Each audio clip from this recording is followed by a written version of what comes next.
What is up, lads and lassies? I just got a request for a video about how to stay healthy in college. Remember that you guys can comment down below if you have any requests for videos, either in the college advice space or in the computer science space. I'm cooking up a real good video soon that should be coming out if you are interested in computer science stuff. So stay tuned for that. And this video will also be in conjunction with another video I make about how to stay healthy in tech. For many people, the freedom of college can be a good thing and a bad thing. I know for me, I definitely got unhealthier my first semester at college. It wasn't that I gained weight per se, but I just lost a lot of muscle. I'm just here to give you some quick, easy tips that don't require that much thought, that much discipline, that worked for me. And I know in the current times, people are finding themselves sitting down a lot more and just overall being less active. And I know specifically for my computer science majors out there,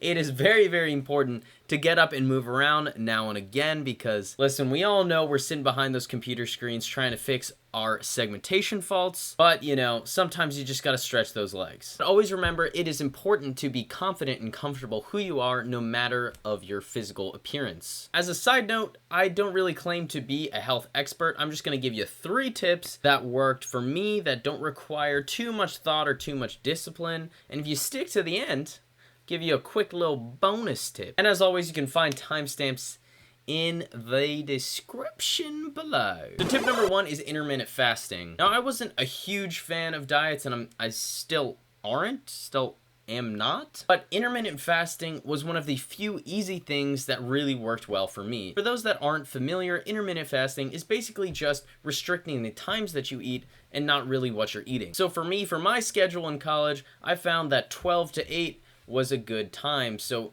typically for intermittent fasting, it is recommended that you fast for about 16 hours. That includes while you sleep, and then you eat for 8. So for me, starting to eat at 12, having my first meal then, and then stopping eating at 8 turned out to be just a really good schedule around my classes. I found that it was really hard for me to overeat, and then also it kept me on a general calorie sort of restriction, even though I wasn't like consciously counting calories. It's just, you know, you can only eat so much within a certain time period. And for you, it's really easy in college because you can just sort of plan it around your classes. So if you have really early classes, maybe shifting that sort of starting period to be in the morning. So let's say you have a lot of 8 a.m.s, maybe shift it to 9 or 10 a.m. when you eat, and then just shift the ending part a little bit earlier as well to correspond with that. But for me, I typically had classes that were later in the day because who likes 8 a.m.s? So it was very easy for me to not eat for 2 hours when I woke up at 10 a.m. for classes versus if I woke up at 6 a.m. and then had to wait 6 hours. So it really just depends on your schedule. Dude, sometimes the framing on this camera, I just feel like I look tiny. Like short. And I typically did intermittent fasting when I was trying to slim down rather than bulk up, but people do it all the time for different fitness goals. You know, you can read into it. There's a lot of health benefits about intermittent fasting. And as your body gets used to it, you'll realize that your body is not getting as hungry during your fasting periods. Also for intermittent fasting, I noticed in the beginning when it was hard for me, drinking sparkling water before I was supposed to eat, since it has no calories, the bubbles made me feel a little bit more full. And also, if you are into intermittent fasting and you do like it, some people really find that fasting clears their mind and gives them a lot of mental clarity. That, you know, if you want to start doing those programming assignments in the morning while you're fasting, get on like grind and then, you know, eat a big meal right after. That definitely could work too. Tip number 2 is walk. Yes, walking. So on college campuses, it's really easy, especially if you're late for a class, to, you know, want to Uber to a class or ride an electric scooter or take a bus or take a shuttle. And those are really good if you're like running late. But one of the easiest things to do is simply just walk to class. British people say walking. Walking to class. And it's something that you already need to physically be there. So just leaving your apartment or leaving your house a little bit earlier can just sort of help with your fitness aspirations, your health aspirations. Although it's not much, every little bit counts. And this can also play into the era of online classes. So in between classes, maybe take a 20 or 30 minute walk, put the AirPods in, put on a podcast, put on one of my other videos, and just chill out, walk for 20, 30 minutes, come back, and then watch your class. And I often found that if I work out or exercise before my class, I actually feel a little bit more focused. Now, I wouldn't put purely just walking in replace of dedicated exercising time, but I would do it in addition. So again, maybe walk in between classes, but also maybe set aside an hour for more dedicated weightlifting or more dedicated cardio, whatever that may be. And for me specifically, I've found that when I'm sitting at a desk for a long time, or when I was doing coding assignments for a long time, I felt like I needed to do more cardio because I wanted to, stretch my legs a little bit more because they were like sitting in the same position for so long. For me, I felt like I needed to stretch my legs more, so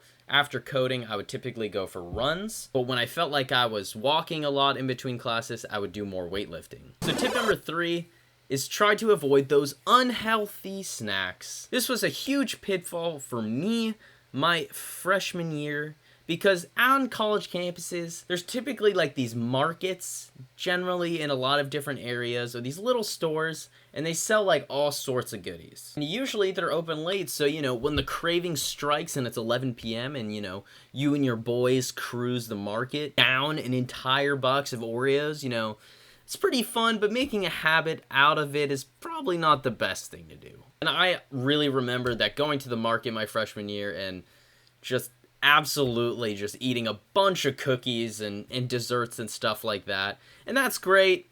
Some people's metabolisms can handle that, but I definitely could not. So I definitely had to tone that down a little bit. I still have a massive sweet tooth, and I still eat sugar all the time, but it's just something to keep aware of, and maybe, opt for something a little bit healthier now and again. I even noticed recently that eating versus exercising has way more impact. So eating healthier for me, at least it feels like, and from what I've read, is that your diet has a lot more of impact on your health rather than exercise. Exercising is very good. I've heard like the 80-20 split, so 80% of health is diet and 20% is exercise. I don't know how accurate that really is, and I definitely feel that. I've always felt the healthiest when I actually eat healthy, and for me, that is sort of following a more common sense diet, I guess. Instead of opting for the double big patty at a restaurant, I'll get like the salmon. And I like both. They both taste good, but you can generally see which one's a little bit healthier than another. So instead of regular pasta, I tried to make lentil pasta, which has less carbs and more protein. I try to get veggies on the side when I can.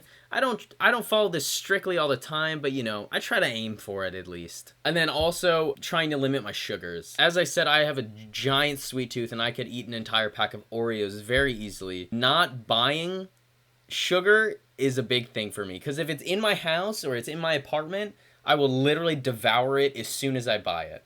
So not buying it, not spending the money, then I don't really have an option. Either I have to go out and drive somewhere to buy it, which is way too much effort. I wouldn't do that. But I have done that in the past, but now I have a little bit more discipline. If it's not in the house, not in my apartment, not in my dorm, I'm not gonna eat it. So that really helped me with controlling my sweet tooth. TLDR, late night cookies are good, but not great all the time. And lastly, if you stuck with me this far, here is the bonus tip. Drink tea. Yeah, I said drink tea. It turns out Uncle Iroh was right all along. So different teas have different benefits. My mom was super into drinking tea, which made me get really into tea. So typically I drink 3 kinds. So I usually drink mint tea, which is really good for digestion if I'm ever feeling full. I usually drink that at night because it also makes me sort of tired. There's rooibos tea, which I drink, which is supposedly supposed to reduce inflammation in the body. And then I love drinking green tea in the morning because not only does it have a caffeine to boost your metabolism, but it also has a lot of other benefits like cancer prevention, stroke risk reduction, lowering cholesterol, a bunch of other things like that. Quick disclaimer, I wanted to highlight this warning by the FDA regarding certain so-called diet teas. So just watch out for those, as they can be potentially harmful. And as a quick side note, I actually can't drink green tea on an empty stomach because it makes me feel super nauseous, the caffeine. Just as a warning that may impact you, I know people who can chug caffeine on an empty stomach. I feel really nauseous. And for my mom, she can't drink caffeine at all. It makes her heart race too much. So just sort of keep that in mind. Maybe don't down 5 cups before it's 11 a.m. So those are just some quick, simple health tips, regardless of your major, just as a college student, where they're not really that big of disciplined things, you know, intermittent fasting, walking, trying to limit like unhealthy snacks, and then drinking teas. I tried to make these tips sort of like you don't have to change your entire lifestyle. They're little things that definitely add up over the time, and I surely hope that they will make you feel healthier. And all of these tips you can use, you know, with regular exercise, with conscious eating, to really achieve some good results, regardless of what that be in terms of fitness, in terms of health. This might turn a little bit sappy, but sometimes people need to hear it. Trust me, you are loved regardless of what you look like. Thank you guys for watching. My name is Michael, giving you bad accents one word at a time, and useful advice sometimes. I do make college advice and computer science videos. Comment them down below. Comment any ideas you have down below. I actually started writing Medium articles, pretty much that are just scripts of my videos, so if you do want to check those out, you can find the link on my channel. If you do like reading more than listening to me, it would mean an absolute ton if you smash that subscribe and like button, hit that little notification bell so you know when I upload. I'm cooking up an amazing video, regardless of if you like computer science or not. It's gonna be great. It's computer science programming oriented. It's gonna take a little bit of time to produce it, but it's coming in the works, and I'm already proud of it despite it not being done. Again, as I said, this is gonna be in conjunction with another video I make called How to Stay Healthy in Tech, which is a little bit more tech oriented rather than college oriented. So if you are interested in that, stay tuned for when that comes out. You guys mean the world to me, and tune in next time for when I teach an AI to love. Bye-bye.